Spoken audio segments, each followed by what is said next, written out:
is a review of the Honda PCX 125. I just only collected it about 10 days ago, in fact less than that, 7 days ago, and it's been a bit of a life changer really. It's quite phenomenal, really impressed. I started off on a 125 Cruiser, a Suzuki VL Intruder, which was fun. You had a nice sit back position, everything and all that kind of thing, but when I think by comparison it was quite tiring to ride in town, especially in traffic. The gear changing was constant, non-stop, up and down the gears, and I noticed that seemed to be the case with a lot of motorcycles. Even at the lights I heard better, bigger motorcycles clunking into that first gear, and I've been thinking, how come motorcycles just have not progressed like cars have in terms of smoothness. The throttle on the old Suzuki was like jerky. This thing, by comparison, is a dream, absolute dream, because it's got belt-driven VVT, whatever they call it. It's incredibly smooth. So you come around a corner and you take the throttle off. It doesn't jerk you forward. When you open the throttle again, it doesn't jerk you backwards. Everything's really smooth. But but crucially, it leaves the lights very quickly indeed. So that's one of the biggest bonuses for me, because the other bike was pretty awful at that.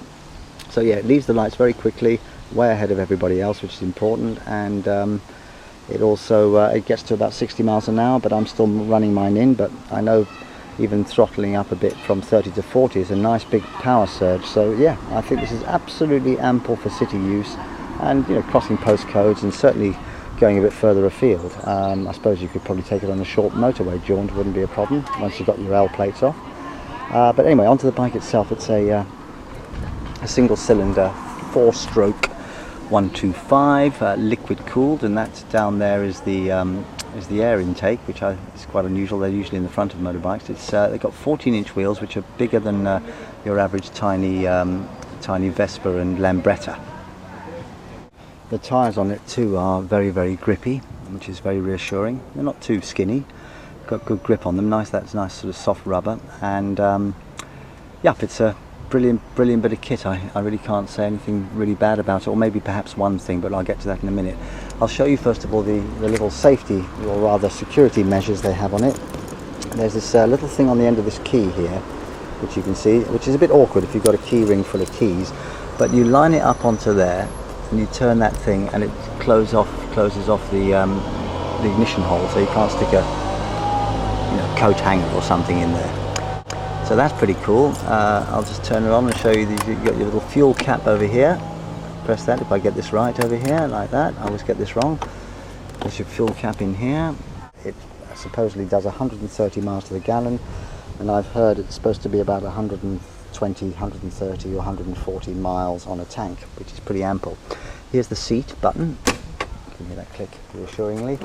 Open that up, and you've got yourself plenty of room for a full-face helmet.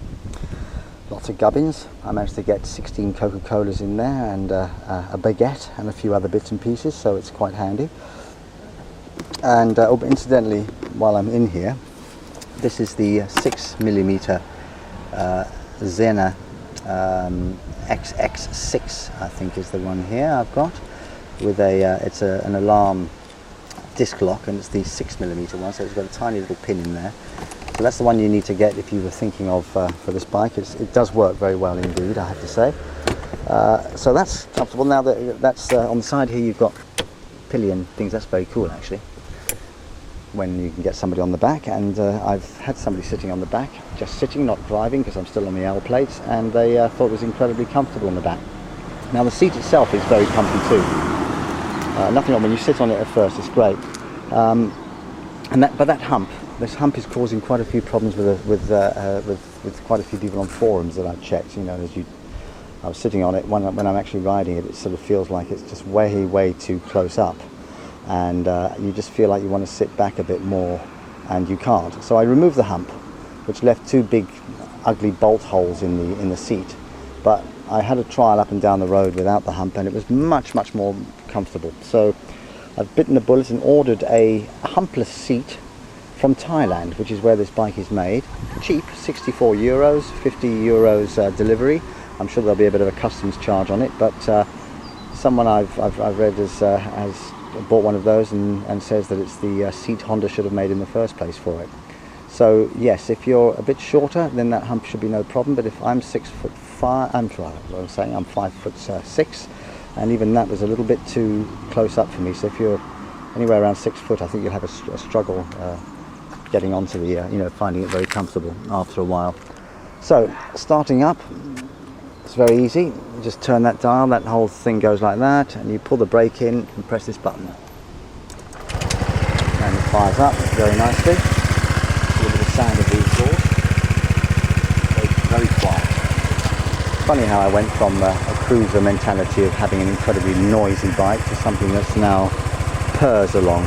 Now here's another aspect of the bike that no other scooter has at the moment, I believe, no other scooter at all, and this is called the idle stop. Now the idle stop, if I can see it on the screen with all the sunlight, the idle stop is here.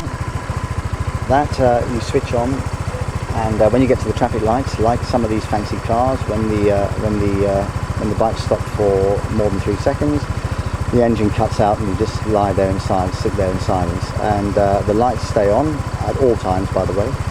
So that's pretty cool. And then if you don't want it on when you're parking, it might keep switching off, which can be annoying. You can just turn the idling switch off, and then it won't bother you. Nice little bezel idea over here. Usual controls, good mirrors. You can see everything from behind, and very clearly actually, because it's got a nice little taper on the end here, which just gives you that bit of a blind spot. There's a jibby seat case on the back here, which is very handy to get another bunch of stuff in there. And I haven't really got much more to say really. It's just a very nice bike. Disc brake on the front, drum on the back. You don't really need a disc on the back anyway, quite frankly. So yeah, it does go up to about 60. Here comes a car with disturb us. And but crucially, it accelerates very sprightly away from the lights, leaving anyone in town, and will keep up with any dual carriageway traffic to a degree, up to 60 miles an hour. Some people take it to 65. Crucially, the seat, by the way, comes from a place called powerbypcx.com in Thailand, and of course, because this bike's made in Thailand, they're everywhere in Thailand. In fact, this bike's become quite a bit of a cult item, and you've got to see the amount of customization that's going on over there. There's loads of websites selling just huge amounts of trinkets and stuff that you can add on if you were that way inclined. So yes, it's obviously very popular, and being a Honda, I'm hoping it will go on pretty much forever and start regularly in the winter, unlike my old bike, which didn't have fuel injection. So yeah, this is the one to get really if you're looking for a decent 125 that looks cool, available in different colors as well, and basically I highly recommend it.